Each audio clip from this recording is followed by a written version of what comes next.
Olá, pessoal. Agora a gente vai conversar um pouquinho sobre monitoria acadêmica e profissão docente, né? Para a gente avançar aí no nosso PDI. Tudo bem. Então, nossos objetivos para essa aula é que vocês consigam refletir sobre a relevância da monitoria acadêmica na formação e refletir sobre as características de docentes de excelência, tá certo? Então, a primeira questão é: o que é uma monitoria, né? O que é a monitoria acadêmica? E eu vou discutir isso um pouco com base nesse artigo aqui, principalmente, tá? De monitoria acadêmica, uma formação docente para discentes. Muito bem. Pessoal, a monitoria acadêmica, ela pode ser definida como um conjunto de atividades que podem abranger os eixos de ensino, de pesquisa, de extensão ou de gestão, tá? E que vão ocorrer em paralelo à sua formação formal, né? Ou seja, é uma atividade extracurricular, tá? E que tem o intuito de introduzir o estudante à prática docente, né? Esse, especificamente o monitor. Vai ser produto de um trabalho conjunto entre docentes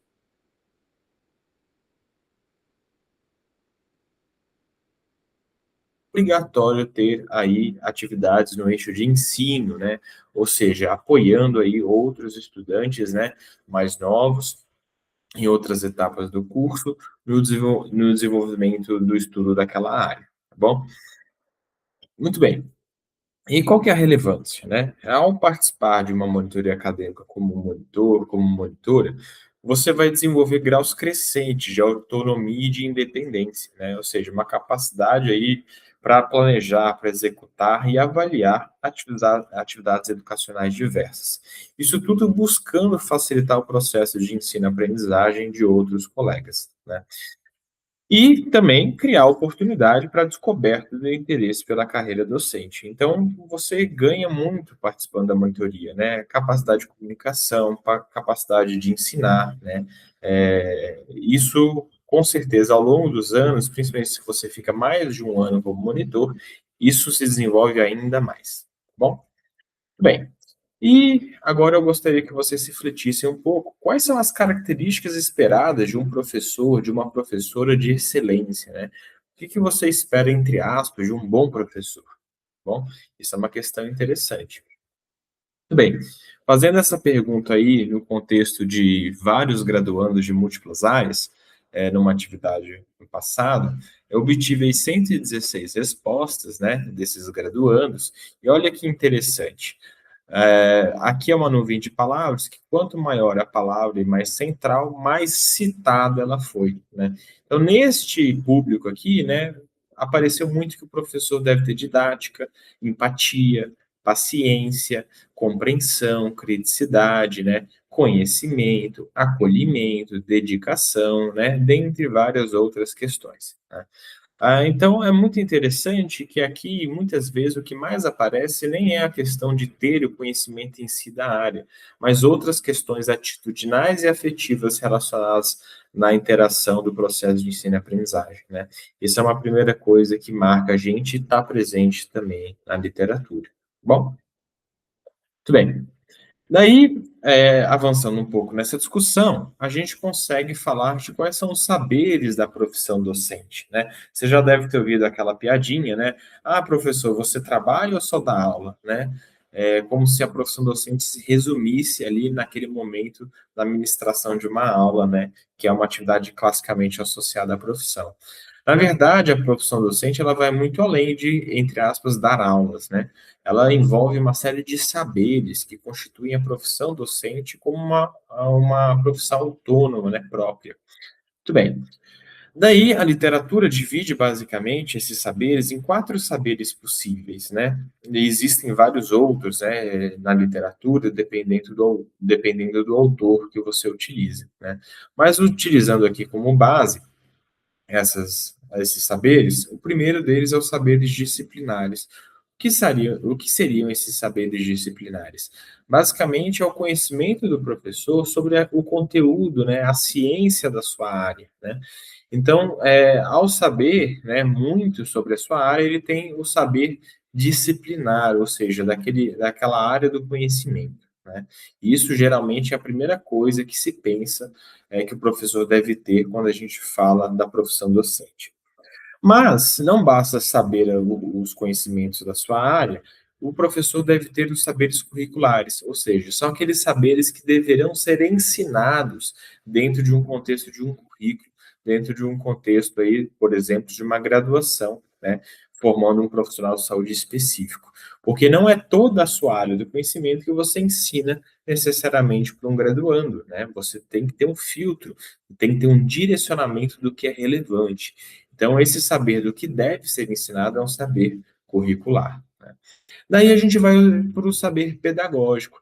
O saber pedagógico é basicamente o conhecimento sobre como ensinar e por que ensinar, né? De que forma. Então, são as técnicas em conjunto que muitas vezes são chamadas de didática, simplesmente, né?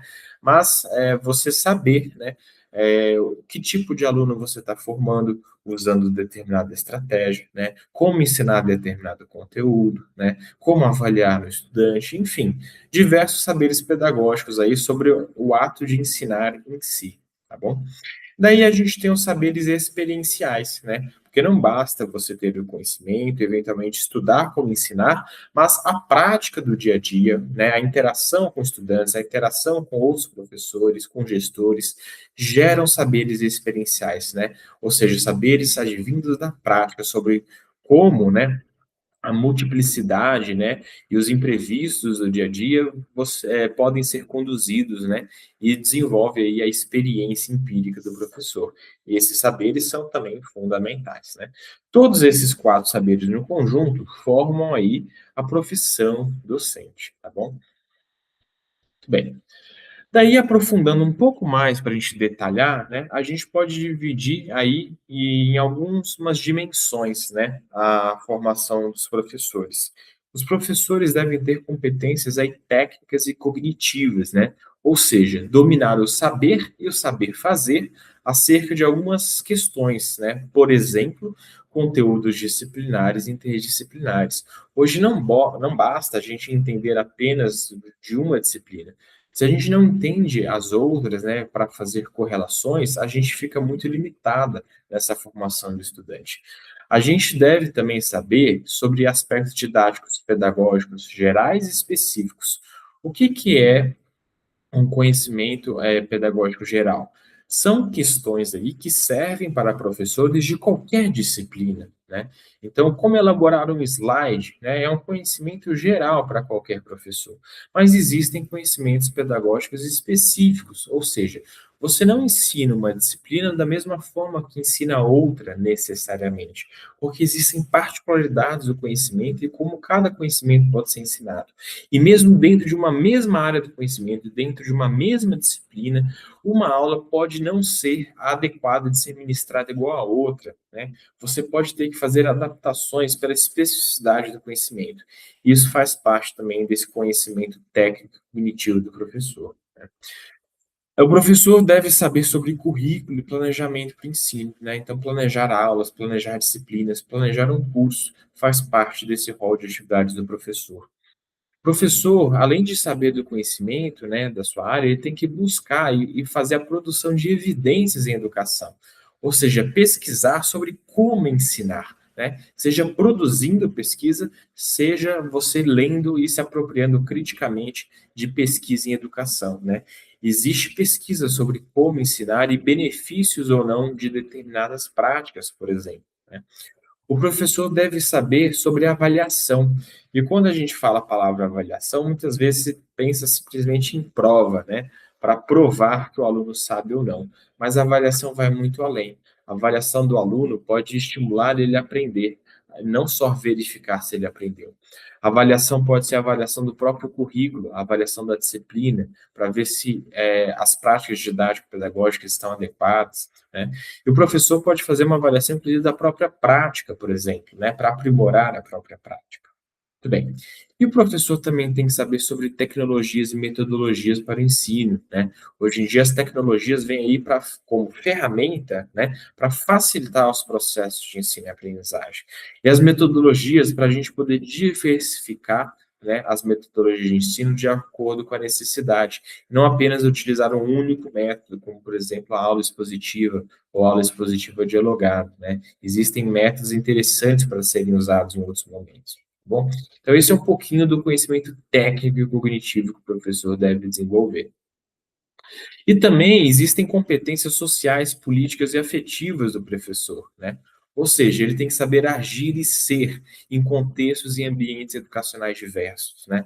Você atuar aí numa sala de aula é diferente de atuar num laboratório, né? Para aula prática, atuar num campo de estágio, né? Tudo isso influencia em como você deve agir e ser como professor. O professor deve agir e ser na praxis educacional crítica, reflexiva e ética, né? A praxis, o que quer dizer essa palavra? Quer dizer a união da teoria e da prática educacional. A gente não pode falar que a gente estuda uma coisa na teoria e pratica outra coisa no dia a dia, né? A praxis é essa união da teoria e da prática, para a gente ter uma atuação crítica, reflexiva e ética, né? A gente tem que ser exemplo pessoal e profissional. A gente não consegue cobrar do estudante aquilo que a gente não demonstra como exemplo, né? Não dá para cobrar pontualidade se a gente não é pontual, né? Cobrar, por exemplo, comportamento de respeito mútuo, né? Se o professor não respeita. Enfim, a gente deve ser exemplo, né? Na vida. Além disso, agir e ser com cidadania e compromisso para com a sociedade, né? Por que existem cursos de graduação, especialmente na área de saúde? É para servir a uma população, é para atuar com responsabilidade social, é para construir, né, formar profissionais de saúde que não pensem apenas numa parte técnica, mas olhem para o cidadão, para a população de uma forma mais abrangente, né? E se corresponsabilizem, né, por essa transformação da sociedade. Isso é fundamental também do professor desenvolver, independente da sua área, né? O professor também deve articular aí a experiência na vida pessoal, na formação profissional, na prática profissional, né? Ou seja, a gente não pode ficar apenas na teoria, trazer exemplos do dia a dia, né? São fundamentais para contextualizar o nosso ensino. E o professor também tem que aprender a trabalhar em equipe, né, e de forma interprofissional, né, seja com profissionais da mesma área ou com profissionais de outras áreas. Isso é fundamental para a gente tornar o trabalho mais efetivo, né, e principalmente atuar melhor aí para os nossos estudantes, certo? Muito bem, toda essa complexidade, né, eu gostaria de dar ênfase agora nas qualidades do facilitador, né, que é um dos papéis do professor, né? O professor, enquanto educador, ele não é apenas um facilitador, mas é um dos papéis dele, né? E segundo Rogers, aí, né, ele coloca que a facilitação da aprendizagem não repousa em habilidade de ensino do líder, nem em sua erudição, nem em seu planejamento curricular, nem no uso que ele faz de recursos audiovisuais, que é um pouco de todos os conhecimentos cognitivos e técnicos que a gente colocou, né? Também não repousa nos materiais programados que ele usa, nem em suas aulas, nem na abundância de livros, apesar de cada um desses recursos possa em um certo momento ser importante. Eles de fato são importantes. Mas o Rogers fala, não, a facilitação da aprendizagem significante repousa em certas qualidades atitudinais que existem na relação interpessoal entre facilitador e aprendiz. O que que esse autor quer dizer aqui? Ele está tentando desenvolver a ideia que o professor, para poder ensinar, né, portanto, os alunos aprenderem, ele deve criar vínculo, né, deve ter uma relação interpessoal, né, que seja qualificada, aprimorada e favorecida por qualidades atitudinais do facilitador, né, e não basta ser apenas alguém tecnicamente bom, competente, mas ele ter essa habilidade, essa competência para uma atuação, uma relação interpessoal, né? E daí ele vem, né, o Rogers, a aprofundar com algumas atitudes do facilitador que são interessantes da gente discutir, né? A primeira delas é que o facilitador, né, o professor, deve ter autenticidade, ou seja, ser uma pessoa verdadeira, né, em todas as suas falhas, né, e qualidades. E não ser uma pessoa que tenta se colocar como detentor do saber, né, como uma autoridade absoluta e inquestionável, né? Essa autenticidade fala sobre a gente reconhecer a nossa humanidade, né? E reconhecer também as nossas limitações e a nossa possibilidade de melhorar, né? Isso já muda um pouco da perspectiva do que às vezes a gente pode ter um senso comum sobre o que é o professor, apenas como autoridade do conhecimento, né? O professor, né, também deve prezar, aceitar e confiar no estudante, né, como ser humano imperfeito, com sentimentos e com desejos, né? Muitas vezes existe alguma dissociação porque o professor faz uma exigência diante do estudante que não é adequada no sentido que exige do estudante uma perfeição, né? Não permite que ele falhe, né? Porque o estudante ele pode falhar no processo de ensino-aprendizagem por diferentes motivos. E a gente não pode exigir a perfeição o tempo todo, ele tem que entender que esse estudante é um ser humano que precisa ser compreendido e acolhido, né? Muito bem. E a compreensão empática, né? Ou seja, compreender o estudante em sua realidade, em seus interesses, em suas dificuldades. Nem todo estudante tem interesse em tudo o tempo todo, e a gente tem que entender isso e poder construir junto com esse estudante, né, estimulá-lo a desenvolver esse interesse, essa responsabilidade pelo próprio aprendizado. Não simplesmente julgar e fazer juízos de valor sobre esse estudante, né? Entender a sua realidade e as dificuldades que ele enfrenta. Bem, então são algumas questões para a gente pensar um pouco nessas questões afetivas e atitudinais do professor, não apenas na parte técnica, né? E porque muitas vezes, né, não é incomum a gente ouvir que o professor não tem algumas questões atitudinais afetivas da forma como a gente espera, né?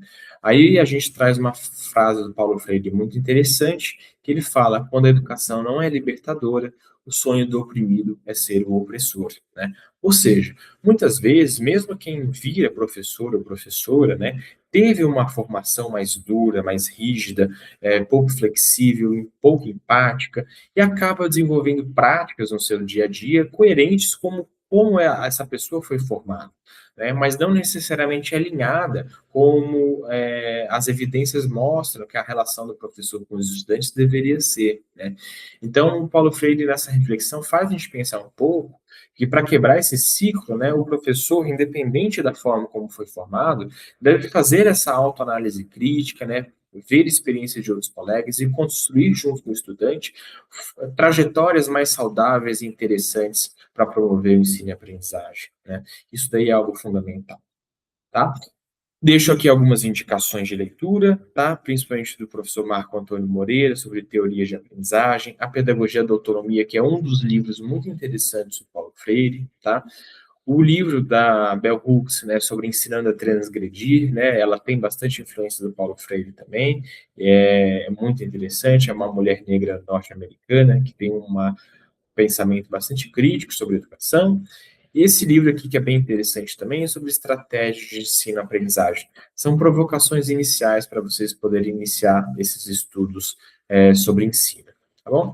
Então, pessoal, ficamos por aqui agora e muito obrigado pela atenção. Bons estudos.